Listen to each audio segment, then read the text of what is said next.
महाराष्ट्र में औरंगजेब की कब्र को लेकर हंगामा चल रहा है। पुलिस लगी हुई है औरंगजेब की कब्र को बचाने के लिए।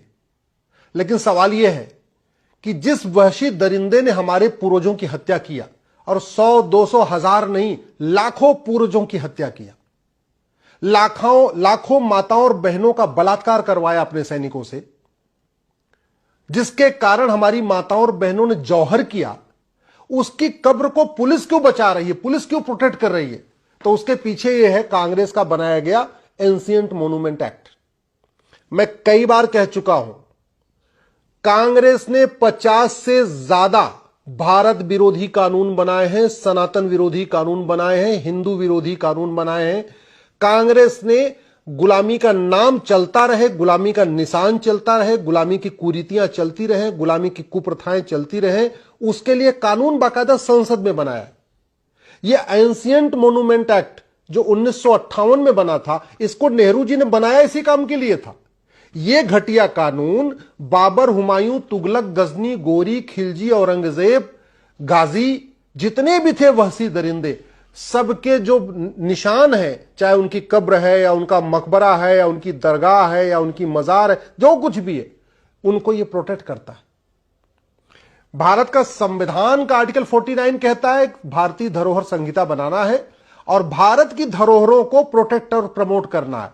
लेकिन कांग्रेस ने जो कानून बनाया 1958 में, इसमें भारत की धरोहरों को नहीं, विदेशी आक्रांताओं की निशानियों को प्रोटेक्ट करने के लिए यह कानून बना दिया। और आप खुद सोचिए, हमारे आपके जीएसटी से, हमारे आपके इनकम टैक्स से करोड़ों रुपए हर साल एएसआई के ऊपर खर्च होते हैं।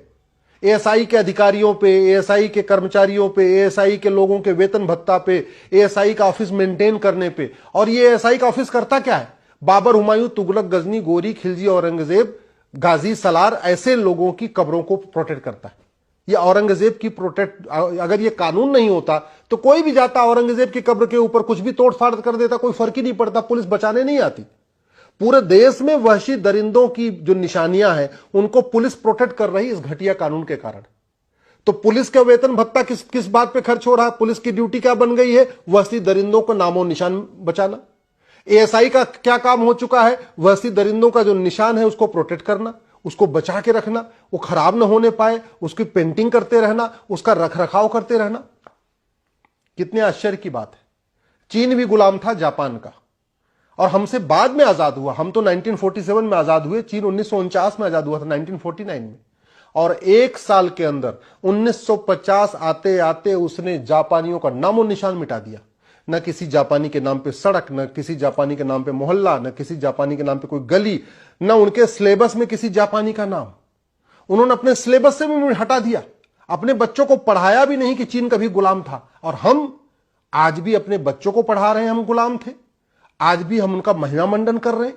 और इन वहशी दरिंदों के नाम पे सड़कें बनी हैं, मोहल्ले बनी हैं, गलियां बनी हैं, उनकी कब्रें बनी हैं, उनके मकबरे बने हैं, दुनिया भर की चीजें।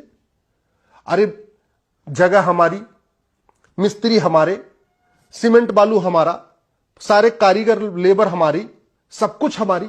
तो फिर वहशी दरिंदों का नामो निशान मिटाने में क्या दिक्कत है? आए, लूटे, तोड़े, खाए, सोना चांदी लूटा, मठ मंदिर तोड़ा, हत्या किया, बलात्कार किया, उनका नामो निशान मिटाइए। लेकिन नामो निशान मिटाने के पहले इस कानून को मिटाना पड़ेगा। यह कानून बीच में बाधा है।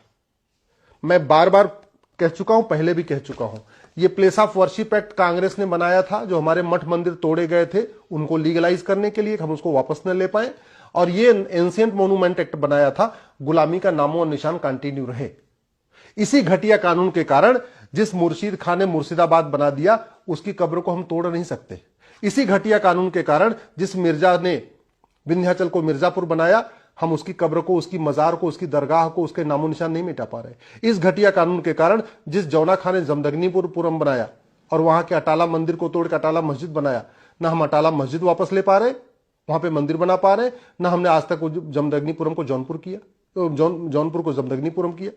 तो ऐसे वहशी दरिंदे, मुजफ्फर खां हुआ जिसने विदेह को मुजफ्फरपुर बना दिया, या होशियार खां जिसने विराट को होशियारपुर बना दिया, या गाजी खां जिसने गजप्रस को गाजियाबाद बना दिया, या फरीद खां जिसने तिलप्रस को फरीदाबाद बना दिया, या फरूख खां जिसने पंचाल को फरुखाबाद बना दिया, या मुराद खां जिसने रामगंगानगर को मुरादाबाद बना दिया, या बेगू खां, या शरीफुद्दीन, या दरभंग खां, या जमाल खां, या अहमद शाह जिसने कर्णावती को अहमदाबाद बना दिया। ऐसे की नामो निशान क्यों चाहिए? मैं सरकार से निवेदन कर रहा हूं, कांग्रेस के द्वारा बनाए गए एंशिएंट मोन्यूमेंट एक्ट 1958 और प्लेस ऑफ वर्शिप एक्ट 1991, इन दोनों कानूनों को खत्म करिए।